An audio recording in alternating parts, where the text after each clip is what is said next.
Okay, hello everybody, I'm Conquering History Games, and welcome to part 7 of my Wallace's America campaign here in Hearts of Iron 4, The New Order. Whoa! Excuse me. Off to the races. Happy Sunday, y'all.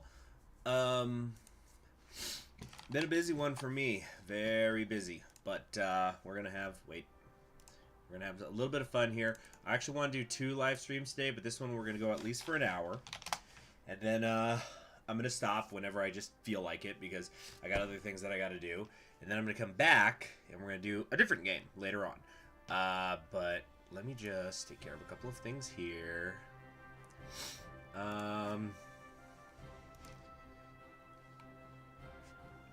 Let's see here. Okay, I'm not allowed to post there. Okay, well then, moving on. So, okay, the game plan here today is, we're going to be, it's July 1967, we've already technically got it started on the Wallace Shall Lead the Way. We're going to be attempting to pass a Social Security Act and also Medicare, a Medicare law. And the idea is that I'm going to try to do all of these side focuses as well. So it's basically going to give us some popularity boosts. And we want to get this done before the election in 1968. Now, in addition to that, we've got, we need to keep track, and I think this is going to be very, very fun. We have this cutting a deal thing where we have to basically start winning over the various people, because there's basically 5 segments of the country right now. There's the far-right senators that are from the Deep South, the far-right senators that are from the North, the center NPP, which are basically Social Democrats, the Republicans, which are like kind of older school style Republicans. Well, both parties both the Republican and the Democratic Party in the United States have changed over the years in various ways, but they're kind of generally more liberal. And then we've also got the Democrats, who are a very small block right now, only 13 senators, who are like conservative. They're like conservative Democrats right now.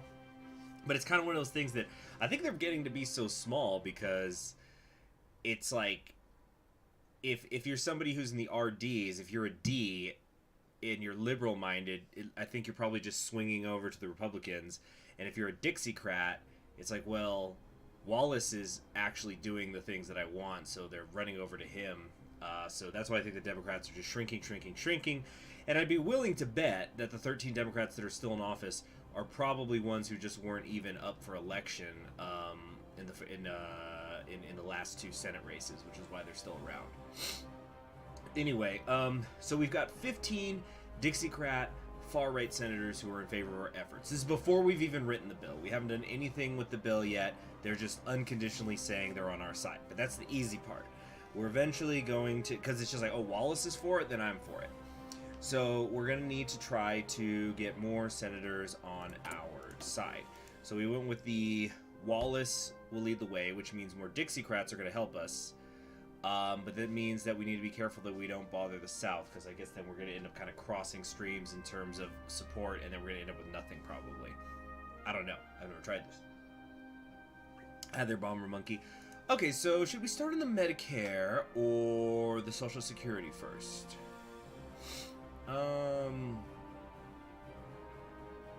Guess it doesn't really matter, does it? I guess we'll do Social Security. We've got old-timers who are working in their twilight year. They got no savings. We'll begin drafting a Social Security package. By proving the MPP is a friend of the age, this will boot our support among America's most frequent voters. There may be several opportunities to alter this bill to fit the interests of certain members of our party as well. Great. Caesar! Why do you always wait for the streams to start? Do your bull. Your bull, Caesar. Anyway. So let's get to it. Wait, was there anything else we were doing? Are we in any proxy wars right now? I don't think so. Yeah, no, we have no volunteers. Yeah, we finished the Indonesia thing. We pulled out of Africa. Yeah, I think that we can now just completely focus on, Yeah, we're just going to be able to completely focus on this bill. Now, we have Rally Dixie here, which is going to give me 10 more senators, and also convince the Democrats, which will give me 5 Democrats. So that'll get me up to 30, and obviously I'm going to need at least 50, right, to pass the thing. But I want to, and I certainly have the political power to spend on it, but we're going to first do some of these focuses, and later kind of see, okay, who do we actually have to convince?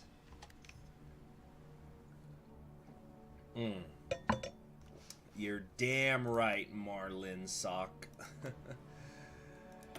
Each Dixie boy must understand that he must mind his Uncle Sam. Wait, no, we're Dixie now.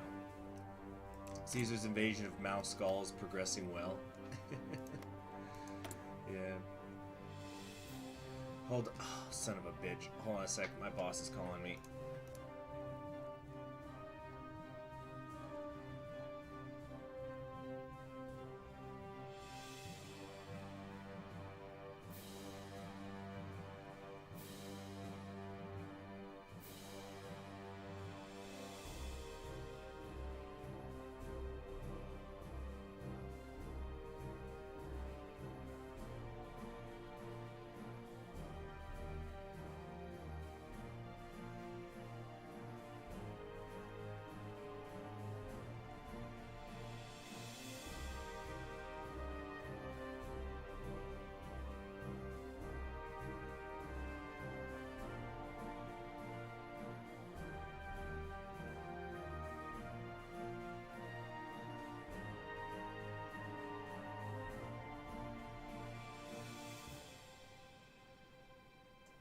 Okay, we're back. He just had a quick question for me. Nothing like I'm in trouble. He was just double checking something. If I ever get a dog, name him Brutus. Oh, goodness. Just because we're in Dixie doesn't mean we have to like it. Maybe you want to pull Willie T. Sherman. Or like, what's his name? Faulkner. William Faulkner, the author. He was from the South, and he's incredibly critical of it. By the way, did anybody ever... Oh, I left the game on pause. Sorry. Because Wallace was calling suddenly. So has anybody ever read As I Lay Dying from William Faulkner? Or actually, let me be more specific. Hold on a sec. Let's go with the conservative option. Time to go look for that history job. Yeah.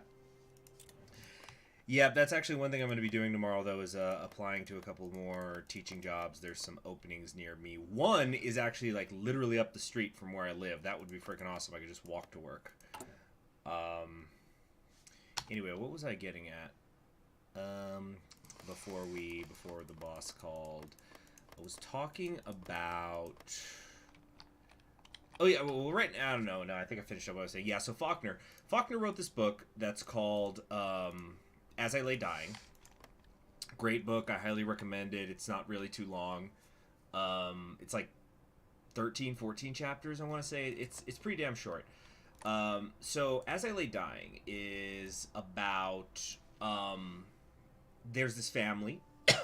Excuse me. And the mom of the family dies. So, well, like, she dies in, like, the first couple chapters. Spoiler alert, you know, like, she dies. And then the idea is that they're going to take her body somewhere to bury her, somewhere else. So hold on a sec. We bring Jubilee. Oh yeah. So freaking wait a minute. Social Security's done. Okay, so we're gonna do that now. Can we just do both of these at once? We could like go back and forth, I guess. Get it ready for Congress. This will disable all further negotiations for this act. Okay, well, obviously we don't want to do that. Social Security will help the elderly get out, but it's not enough on its own. Employer, blah, blah, blah, blah. National Medicare plan that will provide retirees with health insurance. This will prove popular with retired voters, but also with the center bloc. If we can mollify them with Medicare, they might look the other way on Wallace's states' rights legislation. So the book is from several points of view. So it's like the different members of the family. Which I would say the only way that the book is hard, quote unquote hard to read, is maybe trying to keep track of who's what. But what I just did when I read it is I just took like a little piece of paper and I wrote down like just the names of the family and like the order they were in. So it's like Addie, wife; Ancy, widower; Cash, oldest; Darl, second oldest. And Darl's like the main character. You know, I just realized I just looked it up. It's like 59 chapters actually, but they're all very short. They're just like a few pages long each. And so there's different. Wait, what is this? Staying the course. We have chosen to keep the current arrangements as they are. While we have not pushed to stack the court any further, the court will remain in its present state, which some might call unbalanced, for the foreseeable future. Party officials have emphasized the need for continuing reform as the reason for maintaining the current course. The media has predictably lambasted their lack of impartiality. As public discontent grows, there's great concern among our analysts that even our primary voters may gradually become disillusioned should we continue our forceful course. What? For what? Keeping a conservative judge? What the hell? That's bullshit. Oh, we have a huge 7-2 majority right now. Oh my god. Wow.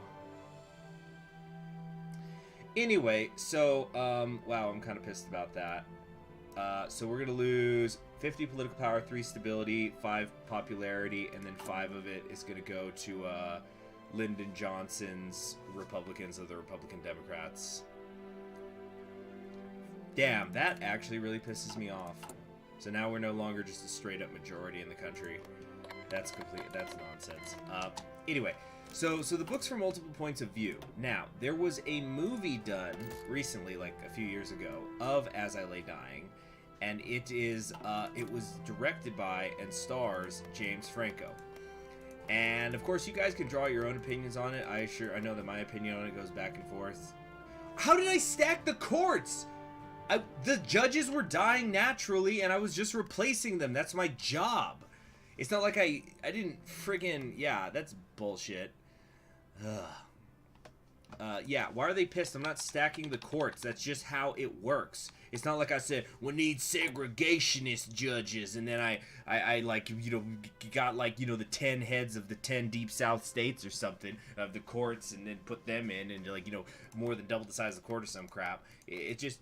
I'm not stacking the courts. They're dying. If you got a problem with it, tell them the fucking judges to start eating some salads. Anyway, calm now. Let's see, voter base, making a deal thing. Okay, so right now, so in terms of Social Security, it looks like this is already much more popular, and we probably won't even have to rally people for this. So we've got 16 in the far right in total who will help us, and then another 16 from the Republicans, so that puts us at 32. And then this puts us to 8. Oh, actually, we're only at 43. So yeah, we're gonna need more senators. So I'm not stacking the courts, Marlon Sock. That's why it's bullshit that I lost like stability and political power and all that. Anyway, so Darl Bundren in As I Lay Dying is supposed to be like Faulkner's point of view in a lot of ways, and it's really critical of just the South. Why does the thumbnail say 6 when it's 7? Oh, sorry. I'll try to fix that later. My bad. I forgot to change that before the stream started.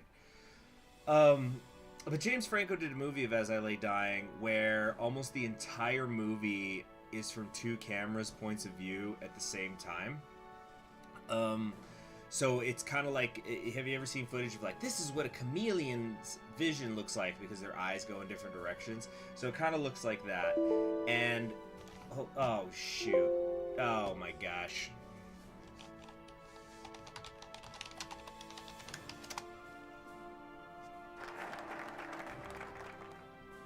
Hold on, I think I'm still streaming.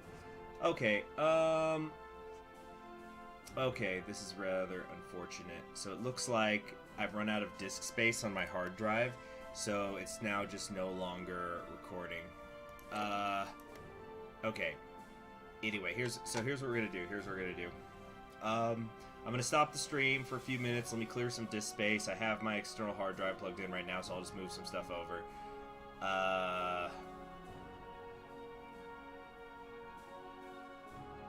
So what we're gonna do is, yeah. Let me clear some disk space. I guess kind of makes sense. I've been live streaming or recording so damn much lately. It was bound to happen.